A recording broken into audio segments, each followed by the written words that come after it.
Hello YouTube world, my name is Nicholas Montez and welcome back to my YouTube channel, everybody. So today we're doing something very interesting. So if you guys don't know, last week we had the first basically 2 episodes released on Disney Channel, but the first 10 episodes of season 5 of Phineas and Ferb on Disney Plus. Now I'm currently still watching it because, as you guys know, I'm kind of busy this summer with like summer school. But it's not going to be like normal school where it's all 5 days. So I kind of basically, it's Monday through Thursday. Sometimes only 3 days, sometimes only 4 days. I'm only getting like 3 weekdays, 3 to 2 weekdays, to 2 weeks that are 3 days. So what I plan to do during those Thursdays or Fridays or even Saturdays is to watch 2 episodes a day, to act like you're watching a Saturday morning cartoon, to kind of get in the rest of things. Because I saw it when it premiered, but I didn't know that the first 10 episodes were going to be on Disney Plus. I thought it was just going to be the only first 2, and then, you know, the rest of the show would premiere like weekly, like it's always been doing. So without further ado, but just recently I finished Phineas and Ferb Seasons 1 through 4, and it's not a show that I first watched. I mean, if you guys go back to my channel, I think I have a ranking of the Phineas and Ferb movies. I know what Phineas and Ferb is. It's a show that I grew up with, if anything. My sister used to watch that show all the time. We grew up with a lot of the songs. We know all the characters. We know how the story goes. And I've seen it's basically like SpongeBob and Family Guy, where SpongeBob is a show that I've seen many times, but I have not seen every episode. I've never seen the new seasons of SpongeBob. And same thing with Family Guy. I don't really watch many of the new episodes, but I've seen a lot of episodes from like the older seasons, or even when it looks a little modern. So that's kind of how it is for me. But with all out of the way, let's kind of talk about what makes Phineas and Ferb, really the first 4 seasons, great. As it had an 8-year run from 2007 to 2015. And yeah, this show for me was just absolutely amazing. Of course, if you don't know what Phineas and Ferb is about, it's about these 2 brothers, or twin brothers, that basically they have 104 days of summer vacation. And they're basically every single day they are trying to do something to not waste their summer. And so they basically bring in all their friends to try to build stuff and have all these crazy inventions. On the plus side to that, they have this older sister, Candace, who basically wants to bust them and get them in trouble. Kind of the older sister type if you think about it. And then along those same lines, they also have this pet platypus named Perry, and he's unfortunately a secret agent. So in the middle of the day, he gets called to this guy named Major Monogram to go fight this evil scientist who we always call a pharmacist because he wears a lab coat. So that's basically that's how every episode essentially is. It's Phineas and Ferb make an invention in their backyard. Candace tries to bust them, but the mom never sees it. Perry, the platypus, goes fight Dr. Doofenshmirtz, and he always wins. And occasionally, whatever a nader he's creating, it always gets rid of the invention that Phineas and Ferb have created, and that's what makes Candace not being able to prove that her mom that their brothers are building this stuff. And that's basically how every single episode plays out.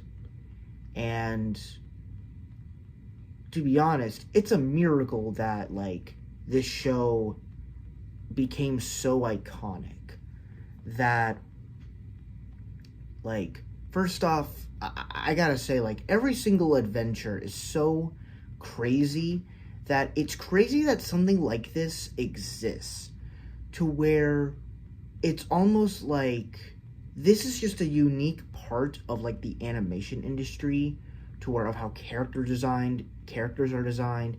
Like, we make fun of a lot of how, Phineas and Ferb, like, Phineas is, like, shaped like a triangle. Or Isabella's shaped like a hexagon or whatever. Or just the way all these characters are animated, it's so different and unique. And it's really interesting to just kind of look at it all. And I really like the way the whole world is built. And I really like the way they do the story patterns, to where pretty much every single kind of segment, every kind of like story beat, kind of has a unique little plot to it. And I like that basically they find a way to make all these plots connect together. So I guess we should start off. So what are the things that I do love about this show? Well, me personally, I love a lot about this show.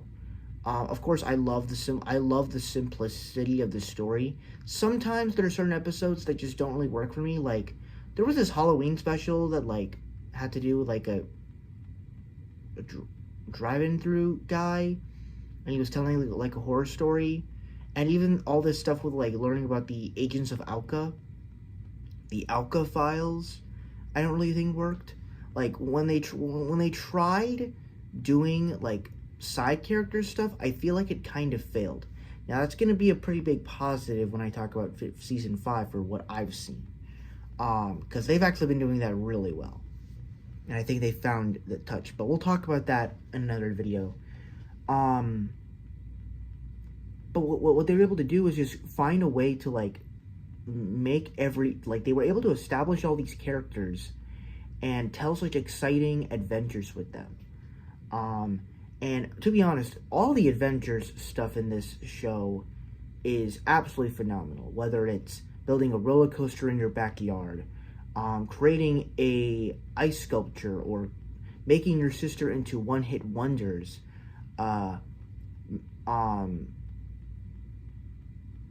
doing things for your parents.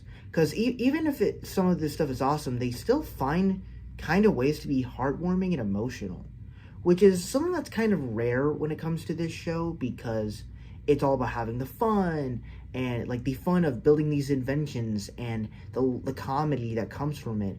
And when it comes to the characters and Doofenshmirtz and the fooling of his inventions, there's also a secret heart to it, which I'll talk about that as we talk about through all these different sections. But without that way, let's kind of talk about like some of the characters. So the characters, I think, are very interesting because this is a show that's mostly comedic purposes. So most of the characters are very comedic. They're very funny. Of course, Phineas and Ferb, they're the goats. I mean, come on. They were able to build a roller coaster in their backyard. They're able to build all these crazy inventions, and they're awesome. They get the whole crowd coming to their backyard to do this. It's incredible. But to mention their other friends, Baljeet, Buford, and Isabella, I think they're all great characters. Of course, you also got Isabella and the Fireside Girls. Baljeet and Buford, I think, are very interesting characters, considering that they're more of the comedic bully duo, where basically Buford is funny. Like, he's hilarious. To where it's like, he kind of just says the most random stuff, but he kind of has a sense of wisdom. And it's kind of funny. Even there was a point in time where he kind of bullied Phineas for a bit. But at the same time, he still does care for Baljeet still. So there's still something there. Baljeet is also very funny. He's kind of like the animated Ravi of this show. If you don't know, Ravi is a character from Jessie, another Disney Channel show that is also great. But I think my other favorite character of Phineas and Ferb's friends is probably Isabella. Now, I know what you're thinking. It's because of the whole, like, Finabella thing. And let me be honest, in a way, I think the reason why I like her so much is because, in a way, I kind of connect to her. Now, this is the part of this section of the video where we're kind of going to start getting into deeper meanings and themes. Because if there's anything that Phineas and Ferb has ever gone deep into, at least for me, what I've always thought, is the relationship between Phineas and Isabella, which I really hope that they're able to develop this more in season 5. So, for throughout all this series, she's been trying absolutely everything to try to be with him. She tried to write him a card, but she got scared and he never read it. She tried being alone with him on his birthday. And here's the thing I'm going to actually clear up for everyone. Everybody thinks that, like, Phineas doesn't care about her and that he's oblivious towards her feelings. That is true. I can admit there were times where he kind of just blatantly ignored her. But you also gotta admit, he's actually done a lot of great things for her. Like, he built a whole birthday party just for her. Like, there was this moment where, like, there was a big surprise, but it turned out to be butterflies, which, if anything, I don't know what the surprise was essentially going to be, but if it was going to be something, I don't care if it was something different. I would appreciate the butterflies that you brought, or even trying to scare away your hiccups, or getting making the biggest ice cream sundae ever made. Like, you picked the right one, but if anything, I think he probably likes you, but he probably can't, like, express his feelings the way she does, because everybody expresses their emotions differently. And I know I'm lingering on this. I don't want to do it too much, but it's, if anything, as big of this show is with the cartooniness and the comedy and the inventions, this is a story that I've always connected with, and that, especially in the 5th season, you kind of may see, like, what if Phineas was so oblivious because he was trying to build inventions just so he can impress her? Because as you saw, like, what is the way to express love? To do what you can do best, which is him making inventions, him building this stuff. And it's just, it's an interesting contrast there. But what makes it even more heartbreaking is when you get into the actor age episode, and, they're adults, it's 10 years in the future, and you see how the relationship between them, like, they were separated. And as they got older, as they grew up, as they went to middle school, they went to high school, their relationship just started to decrease. They started talking. They stopped talking. And that's very tragic, that Isabella had this crush for a long time, since childhood, as they live across the street from each other. And not only that, but Phineas his feelings were realized too late. Now, I will say, I can understand why people say they should develop that more. And that's something I just want to see more of. And, like, the fact that he realized way too late in the game. And she's about to go off to college. It's heartbreaking stuff. And it even makes it more heartbreaking when they sing that "What Might Have Been" song. If anything, that's probably the most heartbreaking song from Disney Channel ever. Like, honestly, I remember when I first heard that, I'm like, and now that I, like, hear it as like, basically as an adult now, like, it's insane. And one comment that I do kind of want to make on this is, and this is sort of a real life thing, if you guys know, I currently just completed junior year, and next year, and in August, I will be a senior in high school.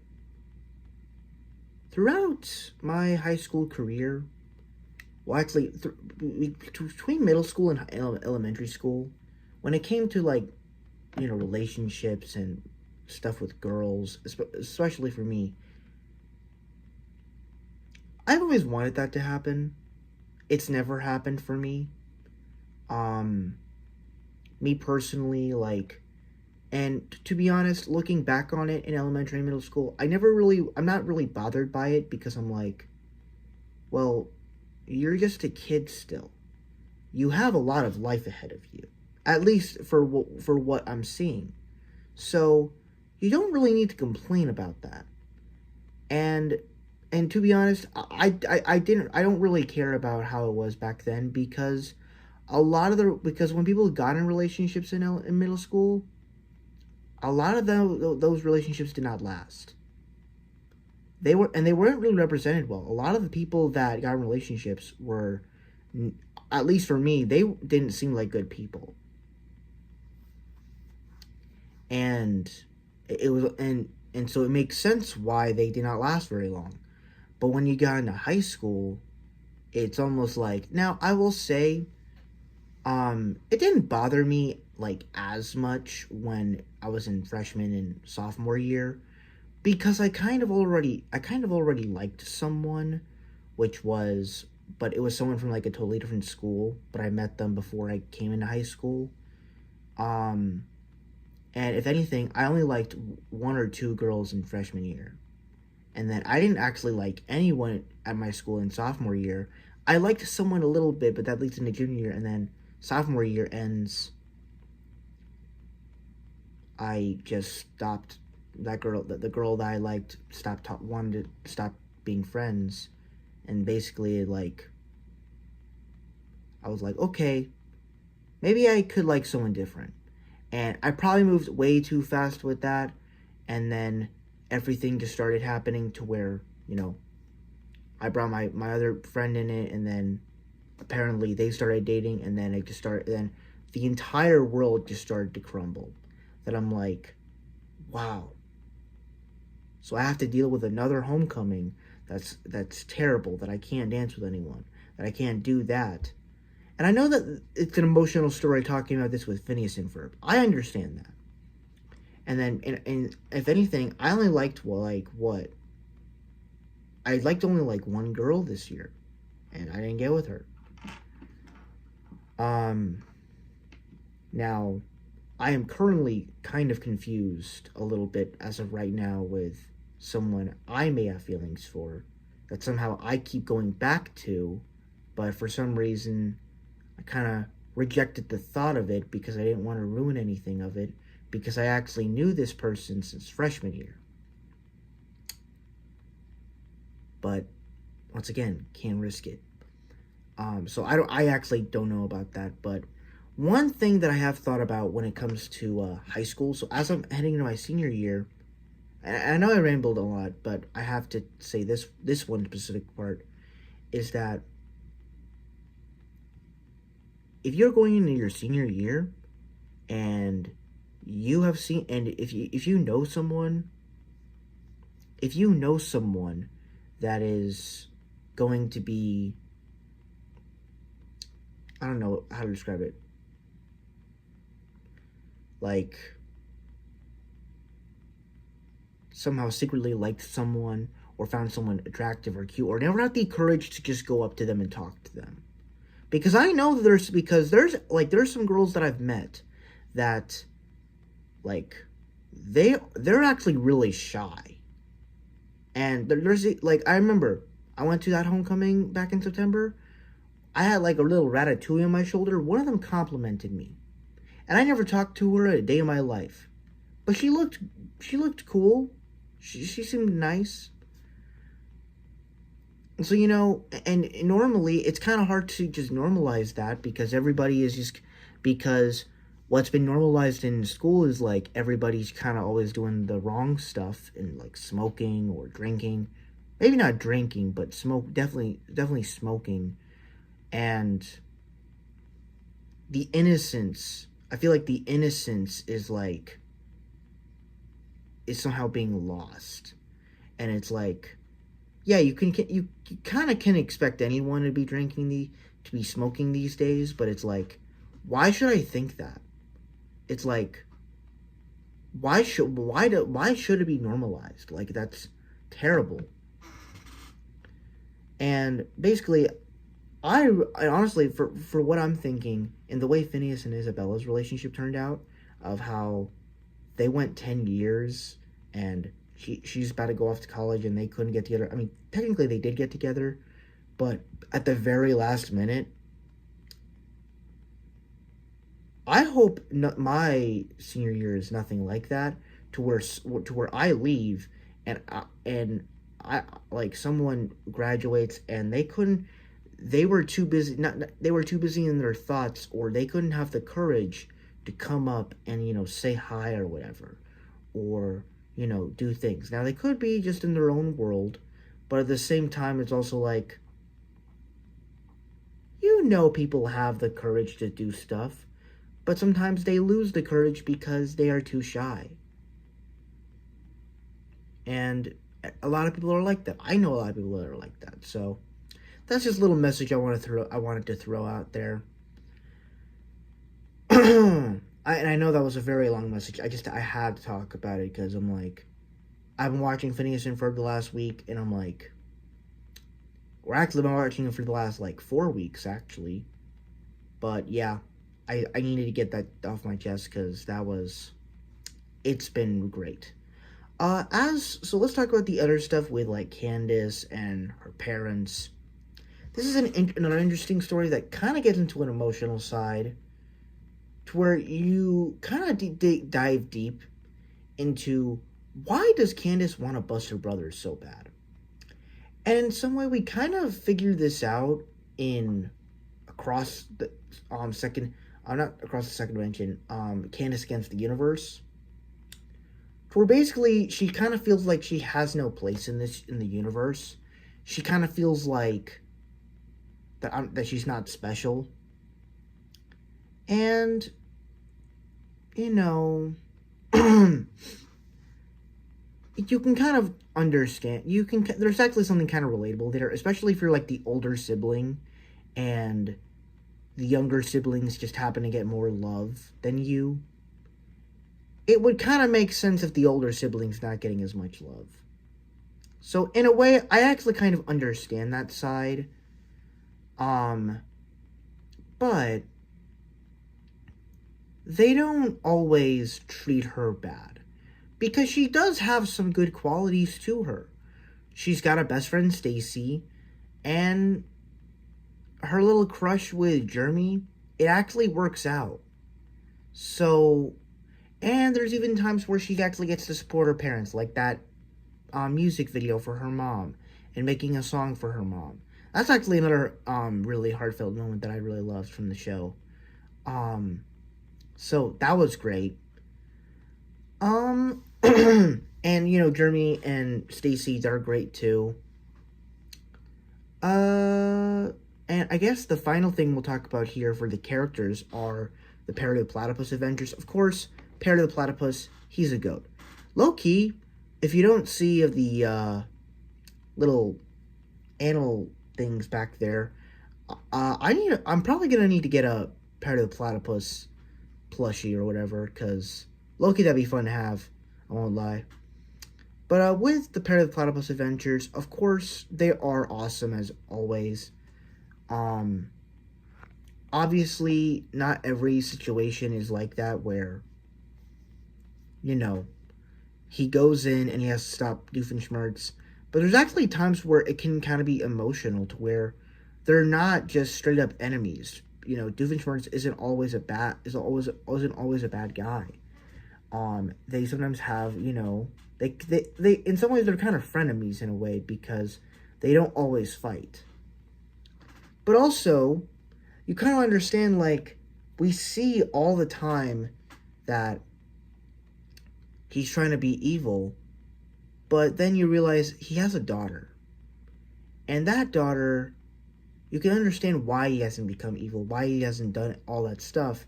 It's because his daughter is calming him down from doing that. And yet, it's proving to him that, he still has a good soul in him. And, and you kind of learn about that in the last episode, in the part 2 of the finale episode. And it's actually kind of interesting, I won't lie. But with Perry's arc, it's not Perry's arc, but it's genius, because, when they're trying to stop the time machine, and then it gets stopped, but you realize Doofenshmirtz didn't plug the thing in, and Perry just let him have a win for once. Like, it was interesting. So, and I especially really like the way that he has to keep his identity a secret. He can't really do a whole lot. So that's also great. And I like that it's a B plot. I don't like that it would be a main plot.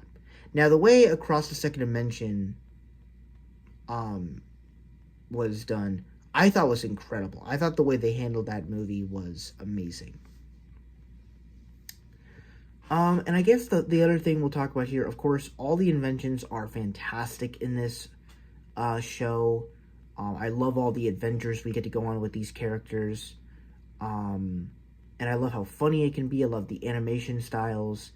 And, like, it really just kind of goes into those different animation styles, like Gravity Falls or Big City Greens. Like, all this Disney Channel animation and the way they do their characters, it's just interesting. And then I think the final thing we'll talk about here is the music. The music in here is quite awesome. A lot of the songs in here are top 5. If anything, it's a mixture. My favorite songs are the mixture of the ones that are fun and upbeat, but also some of the emotional ones, which aren't quite a lot of them.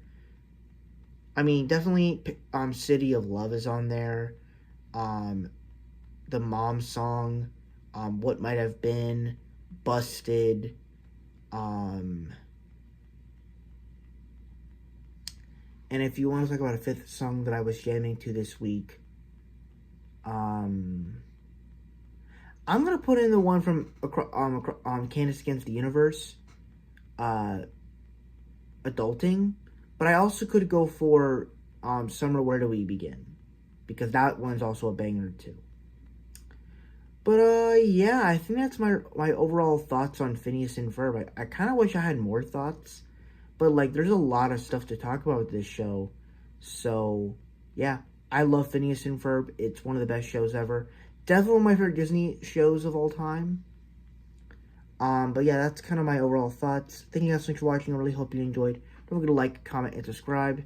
And I will see you guys in the next video. Bye-bye.